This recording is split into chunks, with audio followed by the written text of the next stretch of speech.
All right, guys. So we're back, and this is after a brief interruption. I mean, come on, man. Calls from mom, they don't. There's one thing to decline a call from your dad sometimes, and it's another thing to decline your call from mom.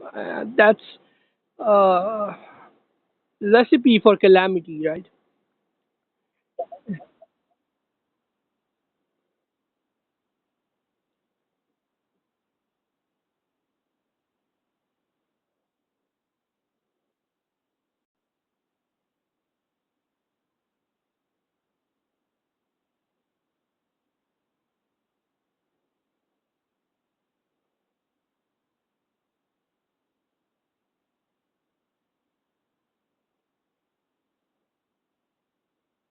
I suggested her all of these studies.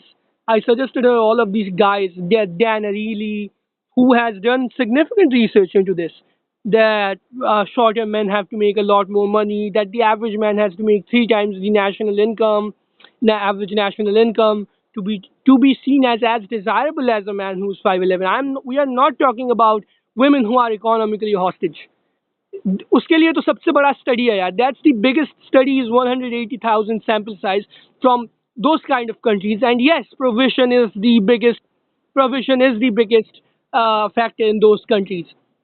But what those countries also have is the highest, like India, like Bangladesh, like Pakistan. Those places have the highest rates of martial rapes. Those places have the highest rates of child marriages. Those have the highest rates of domestic abuse. Those have the least happiest countries in general.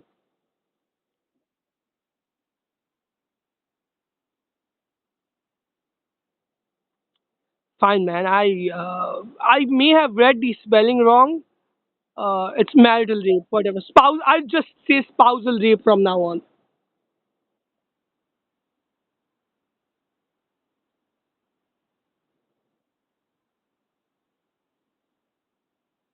Yeah, I mean it's kind of shady, but I believe that India is generally, because this additional data, right? That 70% of Indian women, they are extremely unhappy. Where I am deriving this 5x data from is the women who live in India. They would have the exact same layout once they are educated. Now, is this necessarily a bad thing? This is not necessarily a bad thing. In the short term, you would have an underclass, but in the long term, you would have less and less people suffering. The biggest factor, when you have the biggest factor in human happiness, uh, in romantic relationships being governed by such misconstructed and stupid laws, such as the criminalization of spousal rape, such as the arranged marriage system that you have in India. And my friend Pranil talks about it in depth. What are the issues with the arranged marriage system? I suggest you guys follow him. And most of his posts are satirical posts, but the real gems are on his stories. I mean,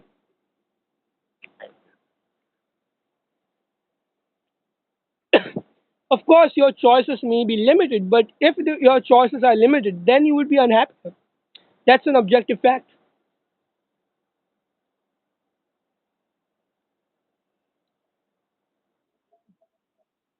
Now, moving on from this, a lot of the stuff that we hear from our parents growing up, such as men should provide. Now, this ties into a lot of stuff.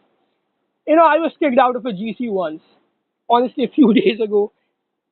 Coincidentally, I kept that GC alive for a huge duration. Coincidentally, that GC was named after me. I kept it alive for a while, and it was named after me after a while. It's like a Steve Jobs. It's such a fucking Steve Jobs moment, man.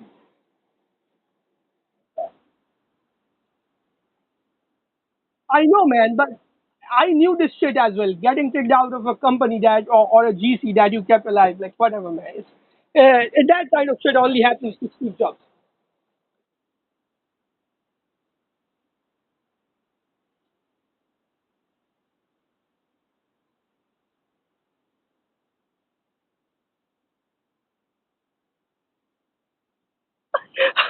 I mean, sometimes I just occasionally spurg out in those GCs. So I said something that ended up offending these people.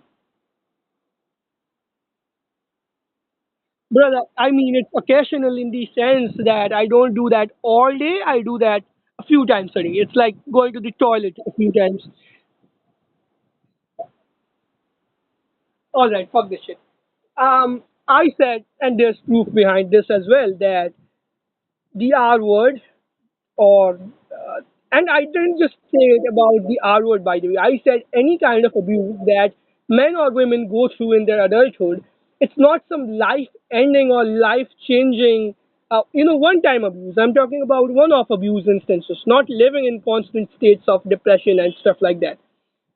It's much worse to live in those constant states of depression and loneliness than it is to be get raped once, or I hope YouTube demonetizes this channel, or watching your friend die in a war once.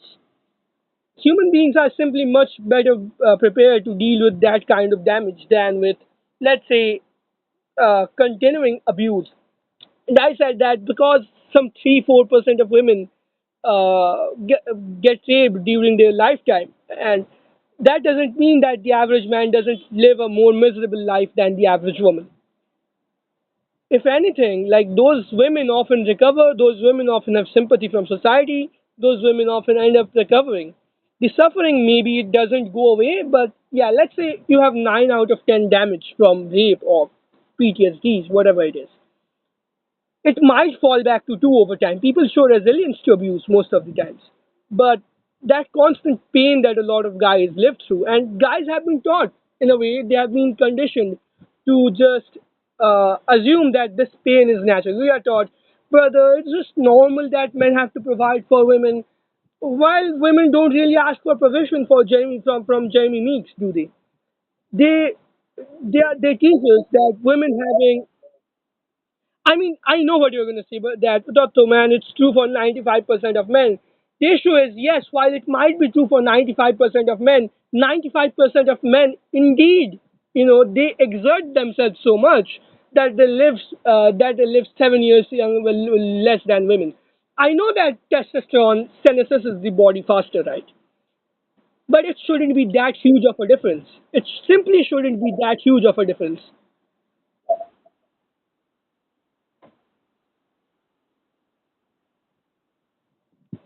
Dude, I understand, but the testosterone being 10 to 15 times higher alone cannot cause it. About 80 years ago, you had men and women, their average lifespan differed only 1 year with similar healthcare. Now we have similar healthcare for both, but men live 7 years less.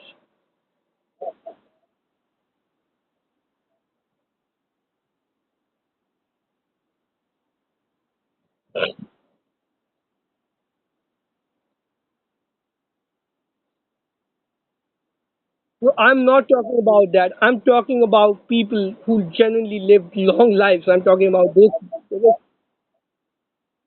Let me finish. That sounded wrong.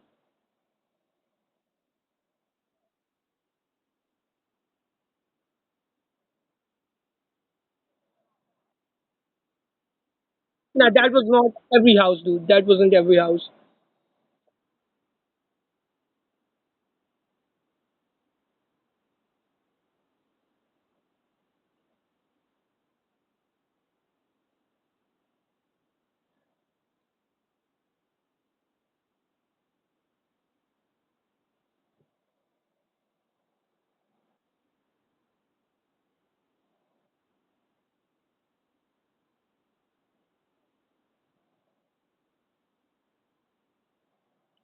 I mean, the difference is pronounced, but you have to understand that men now have to work even harder than they did before. Now they have to outearn and outcompete women significantly to get any kind of a similar chance. Like, they have to make 3 times the average income if they have to be as desired as someone who's a bit tall, someone who's a bit better looking. Yeah, that's obviously the better thing to do. But what we have to admit is men's lifestyles, they are objectively terrible. They are objectively terrible, and the loneliness itself is like consuming 15 cigarettes a day.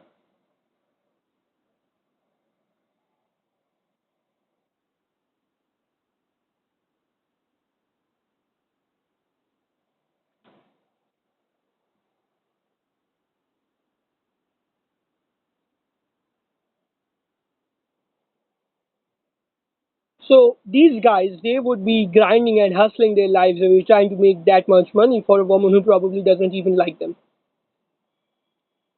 That I believe is objectively self-abusive behavior. While if you make the average, let's say you live in the West, right, or you live in, let's say you live in the West, you make $50,000 per year. You can go two routes, right? The first route is you try to make $200,000 and buy women, or you figure out what your physical shortcomings are, and you over time from whatever income there is, you start saving up money for plastic surgery. Yeah, someone's home. This is the end of part two, guys. So see you in the third bit.